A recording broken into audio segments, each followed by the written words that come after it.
Ibu semuanya, Bu Nini, Selamat Bu malam, Dewi, Mas. Selamat malam, Mas Rendra. Gunawan, Bu Masi, dan teman-teman semua. Semoga sehat-sehat.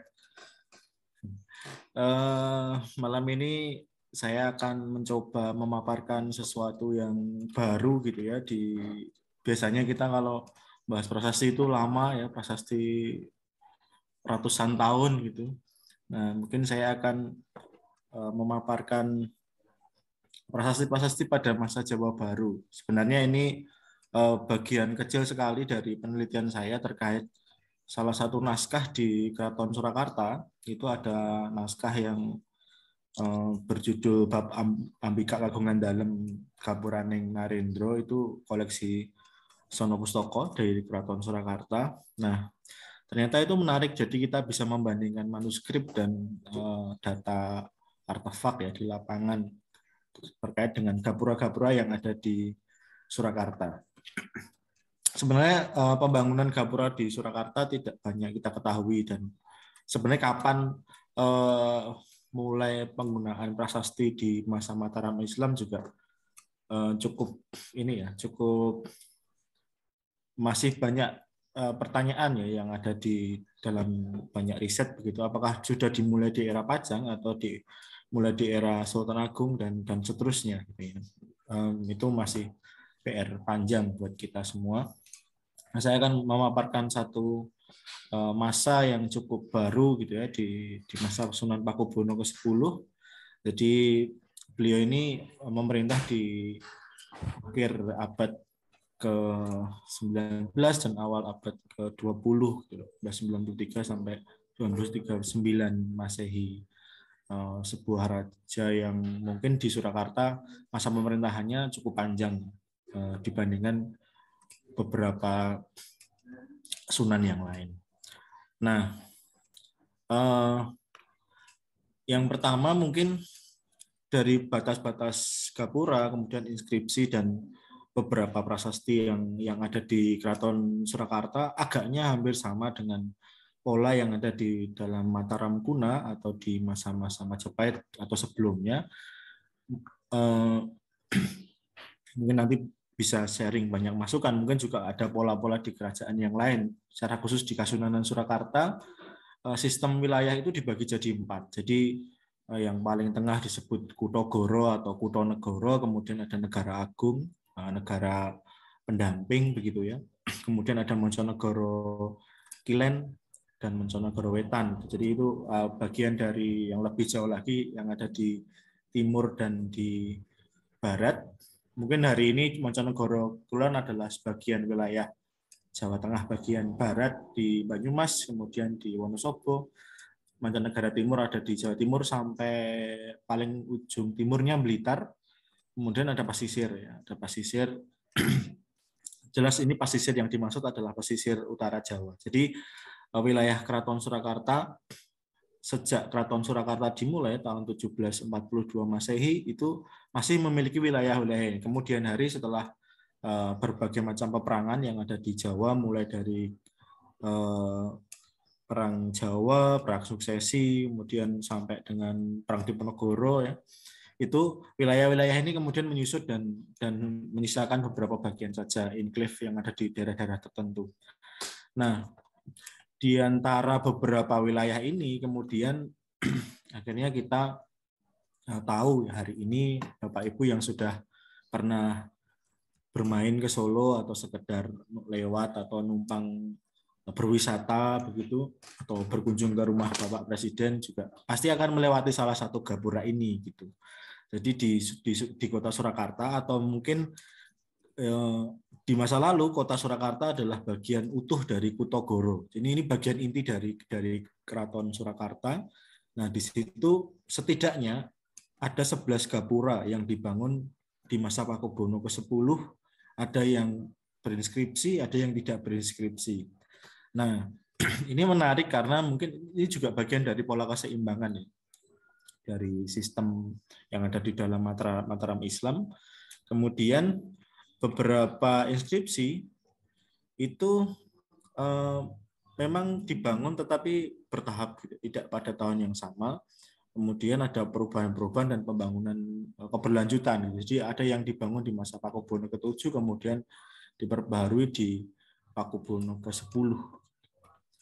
Nah, kemudian kira-kira bentuknya seperti ini. Jadi ada gapura, kemudian ada bagian pojok-pojok gapura itu, kemudian ada marmer, ada bahan yang lain semacam cor begitu ya. Saya tidak tahu ya, mungkin Bapak Ibu lebih tahu bahannya apa, bagian yang digunakan di masa Pakubuwono 10 itu ada kok biasanya ada di bagian pojok bawah gapura begitu, di sisi kanan dan di sisi kiri. Tapi memang tidak semua gapura memiliki inskripsi. Nah, ini salah satu contoh di gapura sisi selatan. Jadi Bapak Ibu kalau dari Solo menuju Wonogiri akan melewati gapura ini. Nah, di bagian pojoknya itu ada prasasti yang dibuat di masa Pakubuwono ke-10. Yang pertama, kita akan bertemu bagian yang paling dalam dari Kutogoro itu jelas gapura Pasar Klewer gitu. Jadi di utara alun-alun Keraton Surakarta itu ada 2 pasar yang ada Pasar Gladak dan Pasar Klewer. Pasar Klewer ada di sisi barat dekat dengan masjid, dan ada Pasar Gladak atau belakang Benteng Trade Center sekarang itu di sisi timur. Nah, di dua gapura ini ada prasasti yang menyatakan bahwa prasasti ini dibangun di masa Pakubuwono ke-10, kemudian dibuat dengan formulanya saya pikir hampir sama dengan prasasti pada masa lampau ya. Jadi ada penanggalan, ada pembuatnya, kemudian ada sengkalan tahun Jawa dan sengkalan tahun Masehi. Jadi misalkan Sinengkalan Gapura Rinenggo sama Dianing Projo itu sengkalan untuk tahun Jawa, dan sengkalan untuk tahun Masehi Esti Uningo Gapuraning Ratu. Jadi di Gapura Klewer ini sebenarnya akan seimbang dengan Gapura Gladak. Jadi ada prasasti seperti ini di Gapura Klewer, di Pasar Klewer. Kemudian di sebelah timur ada prasasti serupa.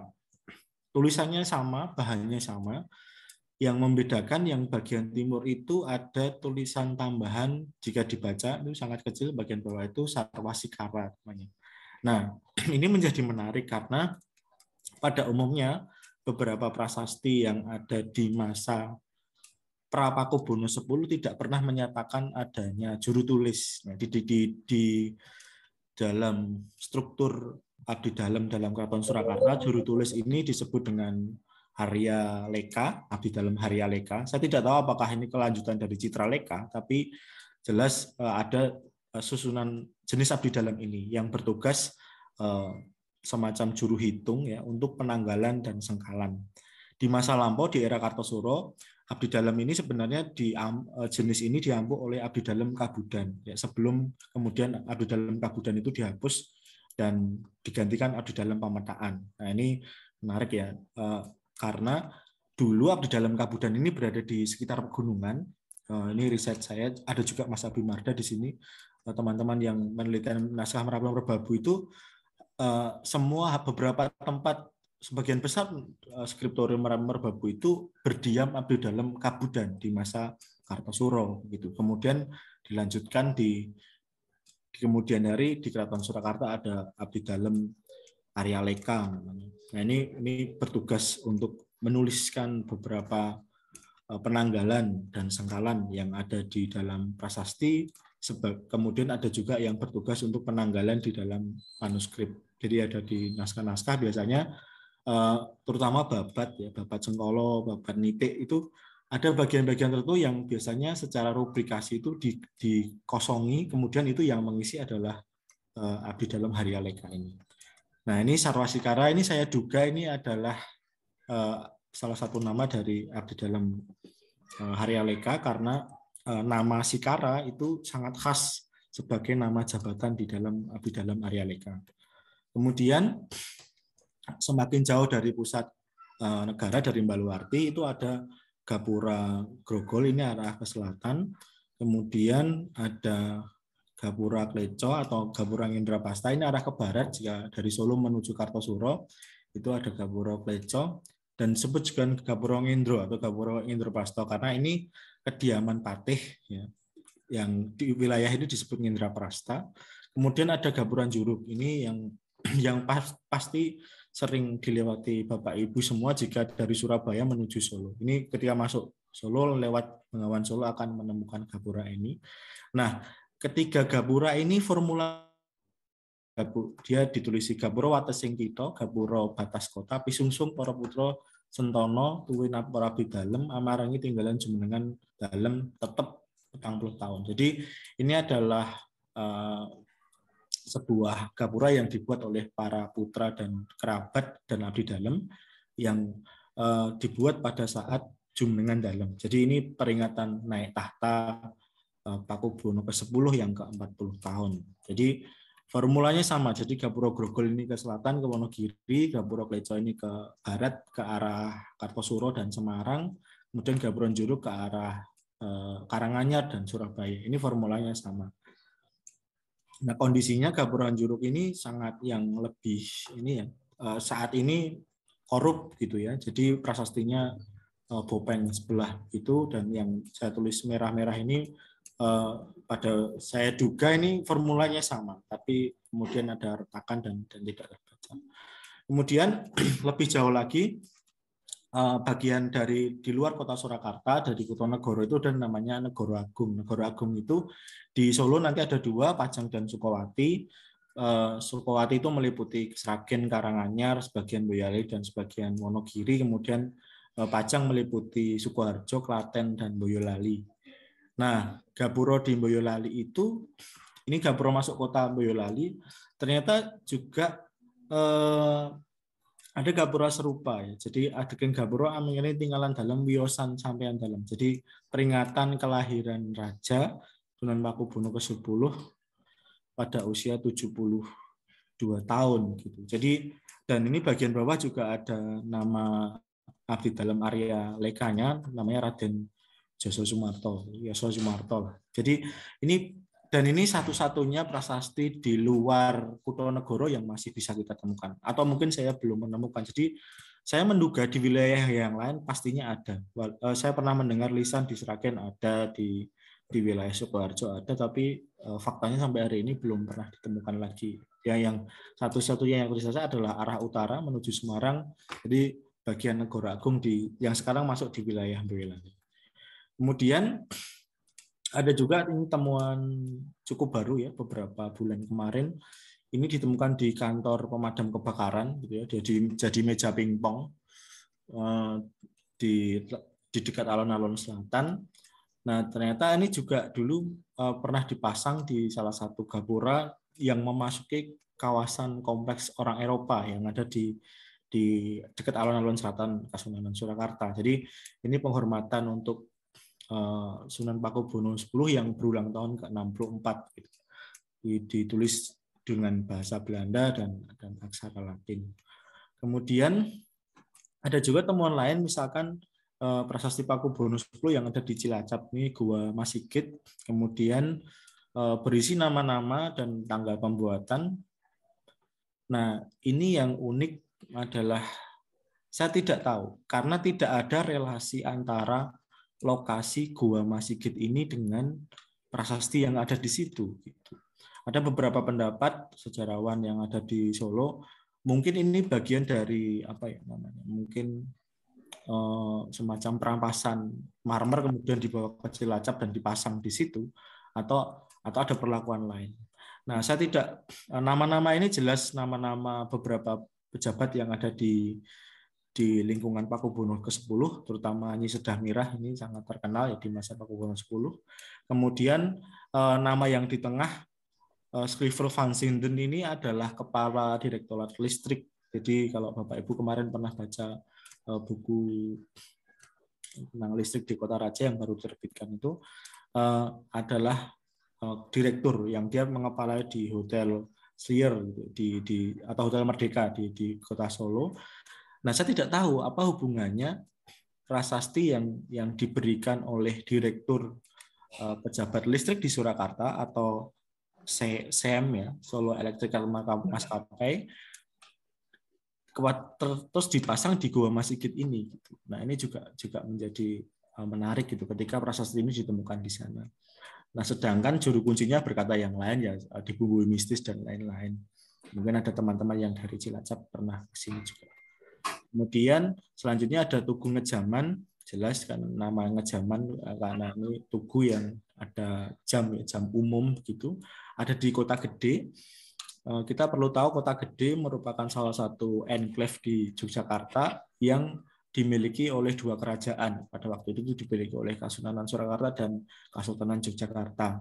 Nah, di situ juga dituliskan ya, pangenget-enget Sangda Dalem Sunan Pakubuwono X saat dia berulang tahun ke-70 tahun gitu. Jadi ketika Sunan Pakubuwono X berulang tahun yang ke-70, Komite Kota Gede ini membuat tugu Ngejaman ini. Ini fungsinya jelas untuk jam umum yang diletakkan di dekat pasar Legi di Kota Gede. Kemudian sekarang kondisinya cukup memprihatinkan juga ya, karena agak beberapa kerusakan terutama di mahkotanya rusak dan lain-lain. Kemudian secara umum tujuan beberapa prasasti yang dibuat di masa Pakubuwono X jelas untuk pendirian bangunan tertentu ya. Jadi untuk gapura, untuk penanda tempat tertentu, kemudian peringatan ulang tahun dan peringatan Jumenengan Dalam. Itu beberapa fungsi pembuatan prasasti yang saat ini ada di sekitar Surakarta dan ada beberapa daerah di Mojonegari maupun di Negara Agung. Sebagai simpulan nanti bisa dilanjutkan di diskusi. Jadi pada masa Pakubuwono X ini memang di Solo banyak ini ya, revitalisasi bangunan keraton, mulai dari Kutogoro sampai Negara Agung ya, banyak pesanggeran dibangun dan jalan, kemudian rel kereta api yang semuanya hampir semua ditandai dengan prasasti. Saya hanya mengambil beberapa yang beraksara Jawa Baru, kemudian ada yang ditandai dengan angka tahun, dengan menggunakan tanda-tanda besi dan lain-lain.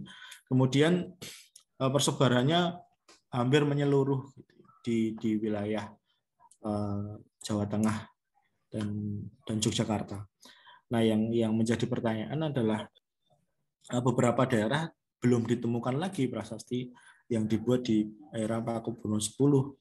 Mengingat cross-check di dalam naskah tadi ya, di dalam naskah Ambika Kagungan Dalam Gapura itu diterangkan tempat-tempat khusus yang menjadi batas kota negara dan tempat-tempat khusus yang menjadi pos tundan atau pos pemeriksaan di masa Sunan Pakubuwono X itu agaknya memang ada gapura tersebut gitu, dan pastinya ada inskripsi yang menyertainya. Jadi membutuhkan riset lebih lanjut. Begitu saya pikir paparan dari saya, mungkin bisa dilanjut di diskusi. Terima kasih, saya kembalikan ke moderator.